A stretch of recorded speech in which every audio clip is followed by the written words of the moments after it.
படம் உண்மையிலே சூப்பரா இருந்தது. ஸ்டார்ட் அப்ல இருந்து எண்டிங் வரைக்கும் அவ்வளவு சூப்பரா இருந்தது. எனக்குலாம் இன்டர்வல் டைம்லலாம் ஒரு ஃபைட் சீன் வரும்.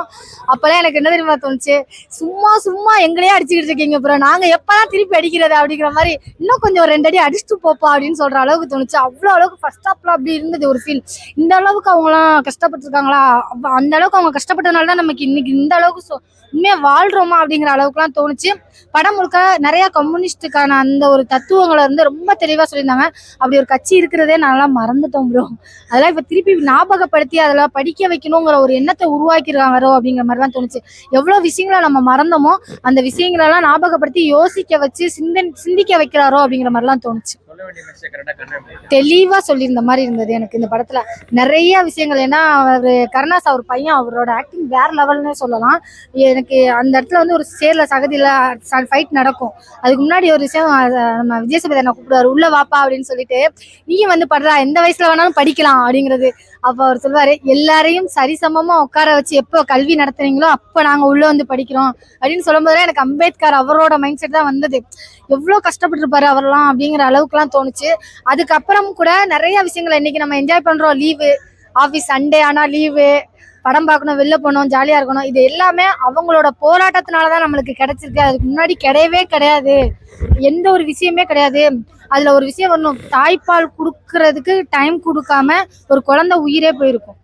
அது அந்த ஒரு கன்வே பண்ணும்போது அதெல்லாம் சூப்பரா இருக்கும் ப்ரோ. வயல் வெளியில அதெல்லாம் வலிய தாங்கிக்கிட்டே வேலை செய்யற விதம், ஆனா கடைசி அவங்களுக்கு கிடைக்கல அப்படிங்கிறது.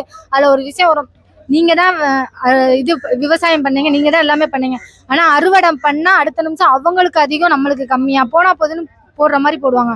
அதெல்லாம் ரொம்ப வலியா இருக்கும். இவ்வளவு விஷயங்கள் ஒரே படத்துல பேச முடியுமா? ஜாதி வர்க்கம் பேசியிருக்காங்க, அரசியல் பேசியிருக்காங்க, சமூகம் சார்ந்த கேள்விகளை எழுப்பணும்னு பேசின விதமா இருக்கட்டும், விவசாயத்தை பத்தி பேசின விதமா இருக்கட்டும், விவசாயத்துக்கு எவ்வளவு இம்பார்ட்டன்ட் கொடுக்கணும், ஒரு அரசியல் நினைச்சதுன்னா, அதாவது ஒரு கவர்மெண்டோட அந்த சில விஷயங்கள், அரசியல்வாதிகள் அவங்களா இருக்கட்டும், எதுவா இருந்தாலும் யாரை எப்படி வேணாலும் மாத்தலாங்கிற விஷயத்தெல்லாம் ரொம்ப தெளிவா சொல்லியிருந்தாங்க. நிறைய அரசியல் பேசியிருந்த விதங்கள் எனக்கு ரொம்ப பிடிச்சிருந்தது. நிறைய யோசிக்க வச்சுட்டாருன்னே சொல்லலாம். ரசிகர்கள் சார்ந்த ஒரு ரசிகர்களா மாறிடுவாங்கன்னு சொன்னது வந்து எல்லாருமே விஜய் சார் சொல்றாங்க. எனக்கு அந்த மாதிரி தோணல ப்ரோ. ஏன் அப்படின்னா எல்லாருமே கண்டிப்பா வந்து இப்ப இருக்கிற அரசியல் நீங்க பாத்தீங்க அப்படின்னா கண்டிப்பா வந்து சினிமால இருந்து தான் போனவங்களா இருக்கிறாங்க. கரெக்டா இல்லைங்களா? அப்படி இருக்கும்போது ரசிகர்களா இருந்தவங்க தான் தொண்டர்களா மாறி இருக்காங்க அப்படிங்கிறது தான் என்னோட கருத்து. அவர் சொன்ன விதம் என்ன அப்படின்னா, கொள்கைகளையும் தத்துவங்களையும் நம்மளோட மக்கள் கிட்ட தெளிவா புகுத்து அவங்கள உருவாக்காம நான் போனேன்னா அவங்க ரசிகர்களாவே இருந்துருவாங்க. அந்த கொள்கைகளையும் பார்த்துட்டு சும்மா மட்டும் போயிட்டே இருப்பாங்க. அதை புகுத்து அவங்கள செயல்பட வச்சுட்டு நான் போறேன். சோ அதுக்கு உங்களுக்குள்ளேயே நீங்க ஒரு தலைவரை கண்டிப்பா தேர்ந்தெடுப்பீங்க, உருவாக்குவீங்கன்னு தான் சொல்லியிருந்தாரு. டைம் எனக்கு உண்மையிலே படம் முடிஞ்சதே தெரியல ப்ரோ. அந்த அளவுக்கு ஃபீலா இருந்தது. லாஸ்டா எனக்கு சூரி சாரோட விஷயம் ரொம்ப பிடிச்சிருந்தது. அவரோட போர்ஷன் ரொம்ப கம்மியாச்சு. சூரி சார் வந்து அந்த அளவுக்கு இல்லை, ஃபுல்லா படம் முழுக்க விஜய் சேதுபதி அண்ணாக்குள்ளது. ஆனா கடைசியா நான் லாஸ்ட்ல ஒரு சீன்லலாம் வந்துட்டு கடைசி ஒரு வேலைக்காகவாயா நீ கடைசி வரைக்கும் கூடவே நிக்கிற, இவ்வளவு அநியாயத்தையும் பார்த்துட்டு அப்படிங்கிற மாதிரிலாம் தோணுச்சு. ஆனா கடைசி நிமிஷத்துல அவர் அந்த கேப்பை கலட்டுவார் ப்ரோ. அந்த இடத்துல பயங்கர ஒரு ஃபீலா இருக்கும், நீதான் என் மனுஷன் அப்படிங்கிற மாதிரி இருக்கும். ஆனா அதெல்லாம் எல்லாம் நடந்ததுக்கு அப்புறம் தான் எப்பவுமே யோசிப்பீங்களா அப்படிங்கிற மாதிரிலாம் தோணுச்சு. அவங்களோட ஆக்டிங் ரொம்ப ரொம்ப நல்லா இருந்தது. ரொம்ப யதார்த்தமான நடிப்பு, ரொம்ப செட்டில்டான ஒரு நடிப்பு பார்த்தேன். டிஃப்ரெண்டா இருந்தது. ரொம்ப வீரமா அந்த மாதிரிலாம் இல்லாம ரொம்ப செட்டில்டா நடிச்ச மாதிரி இருந்தது. அதெல்லாம் வேற லெவல், பயங்கர ஒரு இது. எனக்கு இந்த படத்துல வந்து கேரக்டருங்கிறத தாண்டி டைலாக் ரொம்ப பிடிச்சிருந்தது. டைலாக் ரைட்டிங்னா நம்ம அதெல்லாம் பேசவே மாட்டோம். ஆக்டிங் பத்தி, மியூசிக் பத்தி, இதை பத்தியே பேசிட்டு இருக்கோம்.